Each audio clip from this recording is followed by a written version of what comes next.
Բարև ձեզ հարգելի հայրենակիցներ, ես Մարատ Հակոբյանն եմ Կիևից։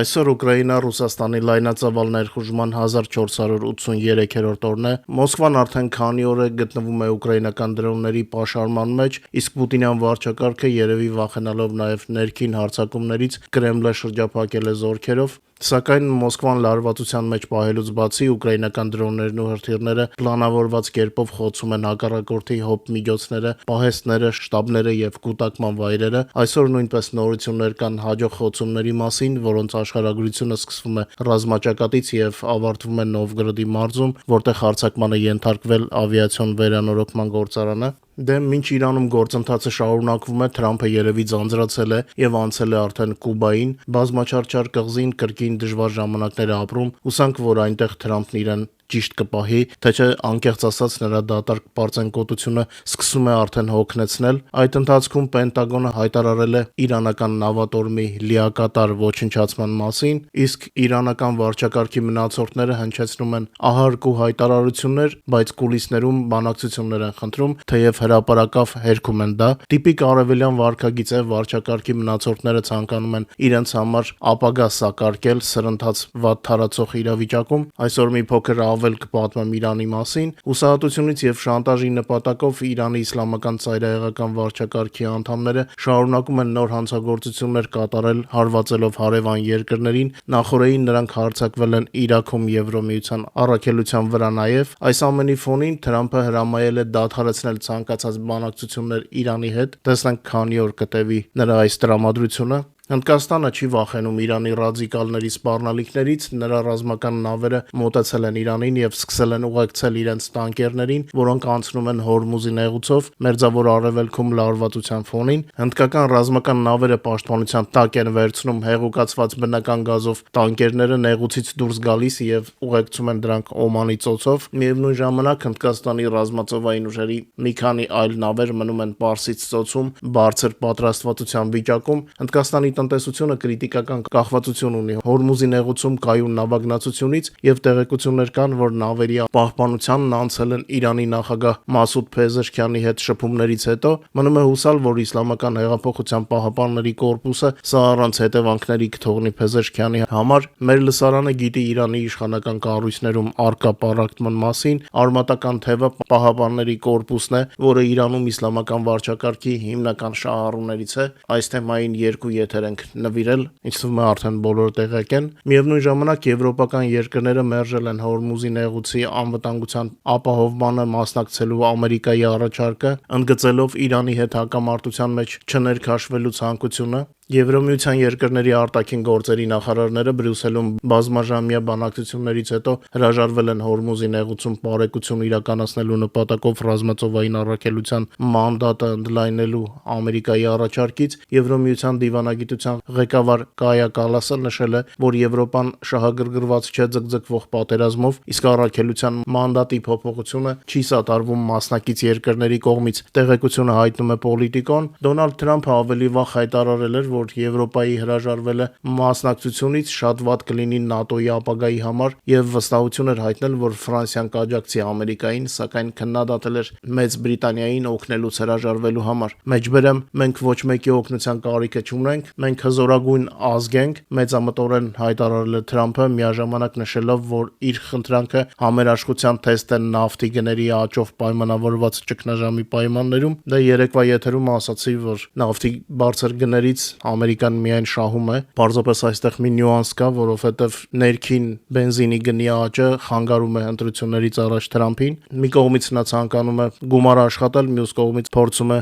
ընտրություններում չպարտվել խայտառակ ձևով։ Եվրոմիությունը նաև չի պլանավորում էներգակիրների վերաբերյալ գործարքներ կնքել Ռուսաստանի հետ, նույնիսկ գների աճի ֆոնին։ Այս մասին նույնպես հայտարարել է Եվրոդիվանագիտության ղեկավար Կայա Կալասը։ Մեջբերեմ, ես եղել եմ այդ փակ դռների հետևում եւ նման ցանկություն չեմ տեսել։ Եվ երբ մենք խոսում ենք Ռուսաստանի հետ, իհարկե ամենակարևորը նախապես պայմանավորվելն է այն մասին, թե ինչի շուրջ ենք ուզում խոսել նրա հետ, ասել է Կալասը Reuters-ին տված հարցազրույցում։ Ըստ նրա, եթե Բրյուսելը վերադառնա Մոսկվայի հետ սովորական բիզնեսին, ապա ավելի շատ պատերազմներ կլինեն։ Մեջբերեմ, մենք դա տեսել ենք նախկինում, ուստի մենք պետք է շատ զգոն լինենք եւ իրականում Ռուսաստանին չտանք այն, ինչ նրանք ուզում են, որովհետեւ ռուսների ախորժակը միայն աճելու է, ասել է Եվրոդիվանագիտության ղեկավարը։ Միևնույն ժամանակ Իրանի վարչակարգը միջոցներ է ձեռնարկում հակակառավարական բողոքի ցույցերը կանխելու համար։ Թեհրանի փողոցներում հայտնվում են հսկիչ անցագրային կետեր, ինտերնետի հասանելիությունը սահմանափակված է, իսկ բնակիչներին զանգվածային զգուշացնող SMS-ներ են ուղարկվում։ Թեհրանի բնակիչները պատմել են ամբողջ քաղաքում հայտնված անցակետերի մասին, որտեղ մարդկանց կանգնեցնում եւ խուզարկում են։ Այս ֆոնին հուժկու հարվածներ են հասցրել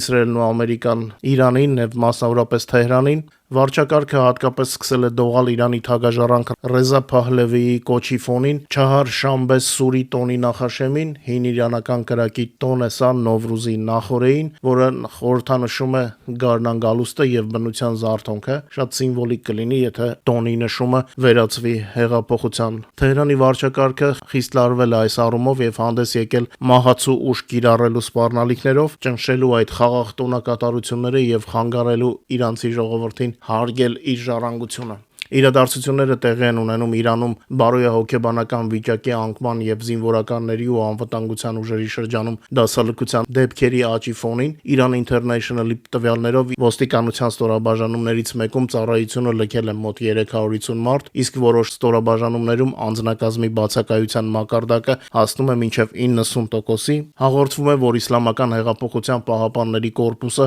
փորձում է փոխհատուցել կադրերի պակասը վերադարձնելով թոշակառուներին եւ կալանավորներին առաջարկելով համագործակցություն համաներման դիմաց։ Սա ամբողջովին է պատռում նրանց դիմակը եւ պետք է հասկանալ, որ Իրանում պարզապես ահաբեկիչների ռեժիմ է։ Նշվում է նաեւ մարտական պատրաստվածության անկում ռազմաօդային ուժերում, որտեղ ըստ աղբյուրների օդաչուների մի մասը պատրաստ չէ մասնակցել մարտական թռիչքների։ Տեղեկություններ են հայտնվել նաեւ, որ Իրանի մի շարք քաղաքներում քաղաքացիական անձինք իբր զենքի հասանելիություն են ստացել հեղափոխության պահապանների կորպուսի օբյեկտներին հասցված հարվածներից հետո։ Այո, նման լուրերը շատ են, կա տեղեկատվություն, որ հասարակ մարդիկ փորձում են զենք ձեռք բերել, որպեսզի պաշտպանվեն ռեժիմից։ Ուկրաինայի նախագահ Վլադիմիր Զելենսկին հայտարարել է, որ պատրաստ է երկխոսության Իսրայելի վարչապետ Նեթանյահուի հետ։ Այս մասին նա ասել է Jerusalem Post-ին տված հարցազրույցում։ Զելենսկու խոսքով Ուկրաինան ունի մարտի դաշտում ստացված գիտելիքների հսկայական պաշար իրանական դրոնների դեմ պայքարում, որոնք գրոհում են Մերձավոր Արևելքի երկրները։ Նեթանյահուի հետ հնարավոր բանակցությունների մասին հարցին Ուկրաինայի նախագահը պատասխանել է, որ իսրայելական կողմը դիմել է իրեն հնարավոր զրույցի վերաբերյալ եւ ինքը պատրաստ է դրան։ Մեջբերեմ, Նեթանյահուն ունի այն, ինչ պետք է ինձ, իսկ ես ունեմ այն, ինչ պետք է նրան, այնպես որ ես պատրաստ եմ այդ երկխոսությանը, հայտարարել է Զելենսկին։ Նախագահ Վլադիմիր Զելենսկին արձագանքել է նաեւ Իրանից սպառնալիքներին, դրանք անվանելով ոչ մի նոր բան, պատասխանելով լրագրողի հարցին, որը վերաբերվում էր Պարսից ծոցի երկրներին օգնություն ցուցաբերելու պատճառով Իրանից հնչող հայտարարություններին, Զելենսկին նշել է, որ ուկրաինացիները չեն վախենում նման սպառնալիքներից։ Մեջբերեմ, այս 4 տարիների ընթացքում ես շատ տարբեր հաղորդագրություններ եմ լսել։ Մենք չենք վախենում նման հայտարարություններից։ Մենք նման հաղորդագրությունների մեջ ապրում ենք ամեն օր վերջին 4 տարիներին։ Նվազագույնը 4, բայց ընդհանուր առմամբ 12 տարի, ընդգծել է Ուկրաինայի նախագահը։ Իսկ այդ ընթացքում Ուկրաինայի զինված ուժերը բոլոր օկուպացված մարզերում կազմակերպել են Ուկրաինայի մասին հիշեցման ժամեր, հարվածելով զավթիչների ռազմական ենթակառուցվածքներին։ Վստահ եմ, մեր Telegram-ի բաժանորդները արդեն տեսել են ոգևորիչ կադրերը։ 3 ռազմաճակատում տեղի ունեցել 171 մարտական բախում, որոնց ընթացքում Ուկրաինայի զինված ուժերը լիկվիդացրել են 930 օկուպանտի եւ նրանց 2137 միավոր տեխնիկան եւ սպառազինությունը։ Ուկրաինական գլխավոր շտաբը նաեւ հայտնել է, որ լայնամասշտաբ պատերազմի սկզբից ի վեր լիկվիդացված օկուպանտների թիվը հասել է արդեն 1,280,860-ի։ Ռելիզը ձեր էկրաններին է։ Մինչ մեր հաղորդման մյուս թեմաներին անցնելը խնդրում եմ օգտագործել YouTube-ի գործիքները։ Մեր եթերի զինվորների առաջխաղացմանը նպաստելու համար խնդրում եմ լայքեք եւ եթե հնարավոր է կիսվեք մեր հեռարձակմամբ սոցիալական ցանցերում։ Հիշեցնեմ նաեւ, որ օրը 24 ժամ կարող եք տեղեկանալ Ուկրաինայի եւ Ուկրաինայի շուրջնորությունների մասին մեր Telegram-յան ալիքից, QR կոդը ձեր էկրաններին է, բաժանորդագրվեք եւ վայելեք։ Վերջին 2 ամսվա ընթացքում նաեւ Իրանից ենք բազում տեղեկություններ տեղադրում, իսկ ես օգտվելով առիթից ուզում եմ շնորհակալություն հայտնել ձեզ ամեն օր ինձ ցուցաբերած աջակցության համար, ձեր լայքերով եւ մեր եթերները սոցիալական ցանցերում տարածելով շատ եք օգնում, շատ շնորհակալ եմ ձեզ։ Գլխատված իրանական վարչակարգի իշխանական կառույցների ճաքերն արդեն հնարավոր չէ թաքցնել, այսպես կոչված հեղափոխության պահապանների կորպուսի դժգոհ սպաների մի մասը արդեն կամ հեռանում է կամ սաբոտաժի ենթարկում վերադասի հրամանները, ցանկացած ավտորիտար համակարգի գոյատևման առանցքային գործոնը որոշումների կայացման կենտրոնի եւ տեղերում կատարողների միջև անխափան կապն է, սակայն ինչպես հայտնում են հեղափոխության պահապանների կորպուսի կառույցներին մոտ կանգնած իրանական աղբյուրները, այդ շղթան խզված է, այնպիսի ռազմավարական կարևոր կենտրոններում, ինչպիսիք են Սպահանը եւ Թավրիզը, արձանագրվում է դասալքության դեպքերի կտրուկ աճ։ Խնդիրը պատահական չէ, այլ կառուցվածքային բնույթ ունի։ Թեհրանի գլխավոր հրամանատարական կետի հետ կազմակերպված կապի բացակայությունը հանգեցրել է նրան, որ տեղերում ստորաբաժանումները հայտնվել են տեղեկատվական քաղաքական վակուումի մեջ։ Ժամանակակից հակամարտության պայմաններում, որտեղ որոշումների կայացման արագությունը որոշում է գոյատևումը, իրանցի միջին ուղղակի սպաները իրենց լքված են զգում։ Առանց կենտրոնից եկող հստակ հրահանգների վարչակարգի գաղափարախոսական կառուցվածքը սկսում է փլուզվել, տեղի տալով ինքնապահպանման բնազդին։ Երկրորդը ոչ պակաս ցավոտ հարվածը բարոյահոգեբանական վիճակին հասցրեց ուժային բլոկի ներսում արկա տեսանելի շերտավորումը։ Ըստ վերլուծաբանների շարքային եւ կրտսերսպայական կազմի շրջանում աճում է դժգոհությունը բարձրագույն ղեկավարության վարքագծից։ Այն ժամանակ, երբ կորպուսի բարձրաստիճան պաշտոնյաները եւ վարչակարգի առանցքային դեմքերը տեղափոխվել են խորը ստորգետնյա բունկերներ, ոստիկանության շարքային աշխատակիցներն ու կորպուսի մարտիկները մնում են մակերեսին որպես թիրախ ամերիկյան ավիացիայի եւ իսրայելական դրոնների համար։ Մակերեսին մնացած կորպուսի եւ բասիջի սպաներին գնդակահարում են ինչպես թիրախներին հրաձգարանում։ Իրենց իսկ աչքերում նրանք վերածվել են կենթանի վահանների, որոնց խնդիրն է կլանել հարվածները եւ ձևականորեն ցույց տալ իշխանության ներկայությունը, քանի դեռ էլիտան ապահովում է սեփական անվտանգությունը գետնի տակ։ Այս խզումը բունկերային ղեկավարության եւ դաշտային կազմի միջև ոչնչացնում է մարտական եղբայրության գաղափարը, որի վրա տասնամյակներ շարունակ կառուցվել է իսլամական հեղափոխության պաշտպանության կորպուսի քարոզչությունը։ Երբ սպան հասկանում է, որ իր կյանքը ավելի էժան արժե, քան ստորգետնյա անանուն գեներալի անվտանգությունը, դասալքությունը դառնում է անալտերնատիվ տրամաբանական ելք։ Սակայն ամենակործանարար գործոնը կարող է լինել ոչ թե գաղափարախոսությունը կամ հրթիռների հանդեպ վախը, այլ կանխիկ դրամի պարզունակ պակասը։ Իրանի տնտեսությունը, որը երկար ժամանակ հավասարակշռում էր անդունդի եզրին, ըստ ամենայնի թևակոխել է իրացվելիության սուր դեֆիցիտի փուլ, ուժային կառուցվածքների աշխատանքների համար, որոնք Իրանում ավանդաբար արտոնյալ դաս են համարվել, սկսել են աննախադեպ դժվարությունների ժամանակները։ Հաղորդվում է, որ նրանցից շատերը ոչ միայն չեն կարողանում վճարել հաշիվները, այլև դժվարություններ ունեն տարրական սննդամթերք գնելու հարցում։ Իրանի տնտեսությունը, որը երկար ժամանակ հավասարակշռում էր անդունդի եզրին, ըստ ամենայնի թևակոխել է իրացվելիության սուր դեֆիցիտի փուլ, ուժային կառույցների աշխատակիցների համար, որոնք Իրանում ավանդաբար արտոնյալ դաս են համարվել, սկսվել են աննախադեպ դժվարությունների ժամանակներ։ Հաղորդվում է, որ նրանցից շատերը ոչ միայն չեն կարողանում վճարել հաշիվները, այլև դժվարություններ ունեն տարրական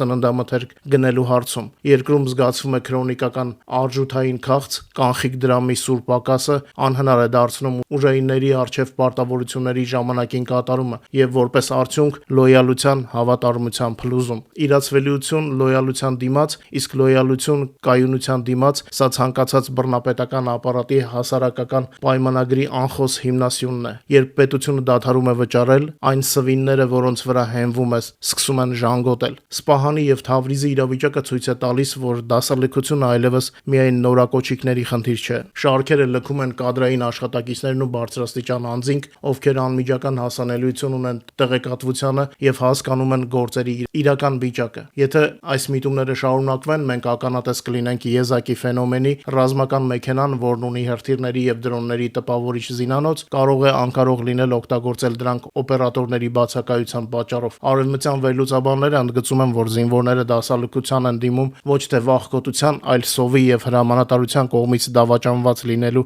զգացողության պատճառով։ Դա ազդարարում է համակարգի դեգրադացիայի եզրափակիչ փուլի մասին։ Իրանական արտաքին զսպման ռազմավարությունը ջախջախվում է սեփական պաշտպաններին կերակրելու եւ կոորդինացնելու ներքին անկարողության պատճառով։ Այն լուրերի ֆոնին, թե հաջորդ օրասական պահը կլինի մարտի վերջին վճարումների եւ տոների շրջանը, Թեհրանը ռիսկի է դիմում հայտնվել մի իրավիճակում, երբ բունկերներից եկող հրամանները կգնան դեպի դատարկություն։ Սեփական անիրազեկության եւ տնտեսական փլուզման դեմ մղվող այս լուր պատերազմում վարչակարգը թվում է արդեն սկսել է պարտվել։ Ինչպես եւ նախկինում, կարևորագույն ցուցիչ է մնում ազգային գործոնը, Թավրիզի տարածաշրջանը, որն այսօր բաղկացած է ադրբեջանցիներով, ովքեր, ինչպես նախկինում ասել եմ, ամենավերջինը կմտնեն վարչակարգի դեմ պայքարի մեջ, պարզապես այն պատճառով, որ այդ վարչակարգը իրենց համար օտար չէ, նրանք պայքարի մեջ կմտնեն այն ժամանակ, երբ տեսնեն իրական վերջը եւ կփորձեն պահպանել իրենց ազդեցությունը տեղի ունեցողի վրա։ Եվ այն փաստը, որ Իսլամական հեղափոխության պահապանների կորպուսի շարքերում դասալքությունը տեղի է ունենում հենց Թավրիզում, շուտապույտ փլուզման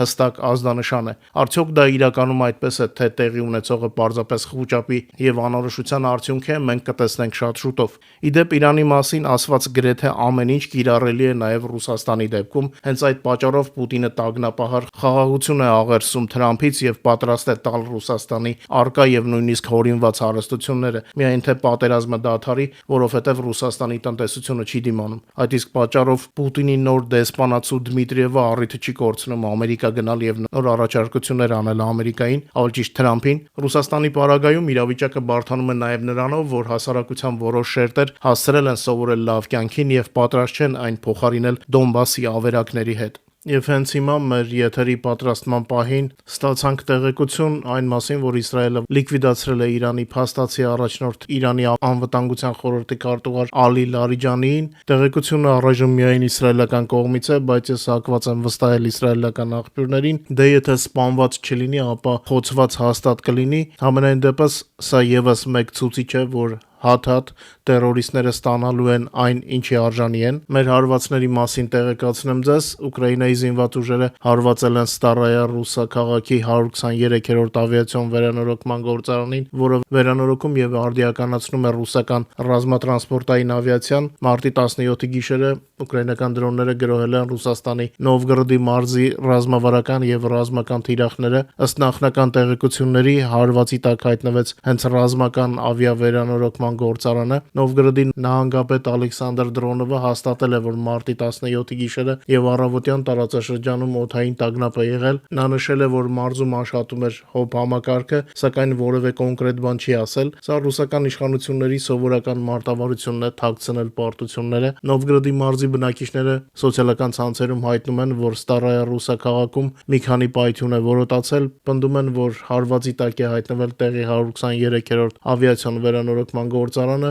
որն արդիականացնում է այնպիսի ինքնաթիռներ, ինչպիսիք են Il-76-ը եւ Il-78-ը։ Բացի այդ նշվում է, որ գրոհի պահին գործարանում գտնվել է A-50 հեռահար ռադիոլոկացիոն հայտնաբերման եւ կառավարման 2 ինքնաթիռներ։ Դե կադրերը արդեն մեր Telegram-ում կան, ռուսները կարող են ինչքան ուզում են թաքցնել։ Ուկրաինայի զինված ուժերը շարունակում են ոչնչացնել Ռուսաստանի նավթավերամշակման գործարանները։ Նախորդային դրոնները կրկին այցելել են Կրասնոդարի երկրամաս։ Հարվածային դրոնների թիրախում դարձյալ հայտնվել է Սլավյանսկ Նակուբանի նավթավերամշակման գործարանը, որը վառելիքով է ապահովում ռուսական բանակին։ Մեր աղբյուրների փոխանցմամբ օդային գրոհը Սլավյանսկ Նակուբանի գործարանի վրա սկսվել է մոտավորապես գիշերվա ժամը 3-ին եւ տևել է մի քանի ժամ։ Հարձակումը հաջող է եղել, բոլոր հնարավոր կադրերը հասանելի են մեր Telegram-յան ալիքում։ Իդեպ նախորդային խոցված Լաբինսկի նավթաբազան գրեթե ամբողջությամբ ոչնչացված է, այրվել են պահեստարանների մեծ մասը։ Սակայն սա դեռ ամենը չէ, ուկրաինացի զինվորականները մարտի 16-ին եւ 17-ին հարվածներ են հասցրել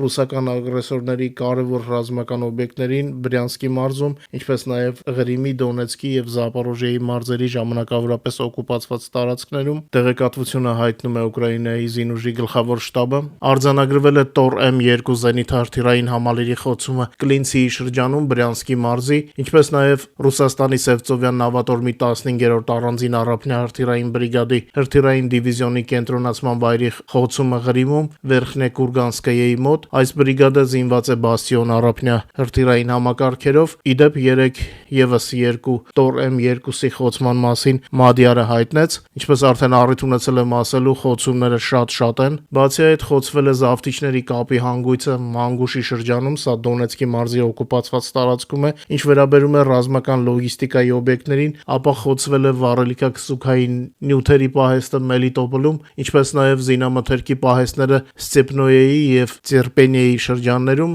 սա Զապորոժիեի մարզի օկուպացված տարածքում է։ Հարված է հասցվել նաև դրոնների ուսումնական կենտրոնին Գենիչսկայա Գորկայի շրջանում, սա Խերսոնի մարզի օկուպացված տարածքում է։ Բացի այդ, Ուկրաինայի պաշտպանության ուժերի ստորաբաժանումները հարվածներ են հասցրել ռուսների դրոնների կառավարման կետերին Զապորոժիեի մարզի Գուլայպոլեի եւ Աբրատնեյեի շրջանում, ինչպես նաև թշնամու կենթանի ուժի կենտրոնացման վայրին Դոնեցկի մարզի Չասով յարի մոտ հասցված վնասների չափերը եւ թշնամու կորուստները ճշտվում են։ Իր հերթին Ռուսաստանը շարունակում է պատերազմել Ուկրաինայի խաղաղ բնակիչների դեմ։ Մարտի 17-ի գիշերը ռուսական զորքերը զանգվածային հարվածներ են հասցրել Ուկրաինայի Սումիի, Դնեպրոպետրովսկի, Օդեսայի, Խերսոնի եւ Զապորոժիեի մարզերին։ Հարձակումների համար օկուպանտները օգտագործել են 178 հարվածային դրոն։ Ուկրաինական ՀՕՊ-ը խոցել է օդային թիրախների մեծ մասը։ Ըստ նախնական տվյալների, մեր հակաօդային պաշտպանության կողմից խոցվել կամ ճնշվել է թշնամու 154 դրոն, արձանագրվել է 22 հարվածային դրոնի խոցում 12 վայրերում, ինչպես նաև խոցվածների բեկորների անկում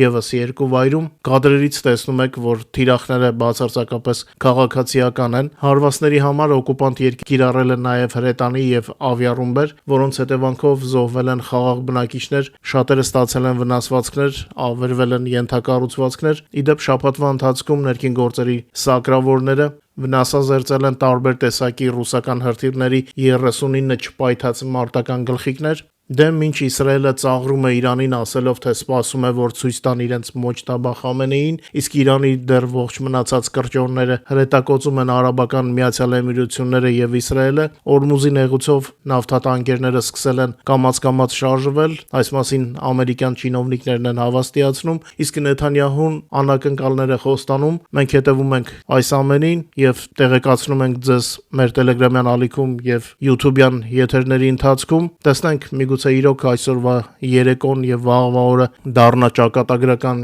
Իրանի համար, համենայն դեպս մեզ հայերիս համար շատ կարեւոր է, որ Իրանում իրավիճակը օր առաջ կայունանա եւ իհարկե իդեալական տարբերակում լինի նոր դեմոկրատական իշխանություն, բայց կստացվի այնպես, ինչպես կստացվի, կապրենք, կտեսնենք։ Այսքանով ավարտեմ այսօրվա եթերը։ Շնորհակալ եմ, որ մեզ հետ եք, խնդրում եմ չմոռանալ լայքել մեր եթերը եւ հնարավորության դեպքում կիսվել սոցիալական ցանցերում, իսկ նրանց, ովքեր դեռ բաժանորդագրված չեն մեր ալիքներին, խնդրում եմ ստուգեք եւ անպայման բաժանորդագրվեք, դա շատ կարեւոր է մեր համար։ Ձեզ ամենայն բարիք եմ ցանկանում եւ մինչ նոր հանդիպում նոր եթերում, բարով մնաք եւ ամենագլխավորը անփորձանք։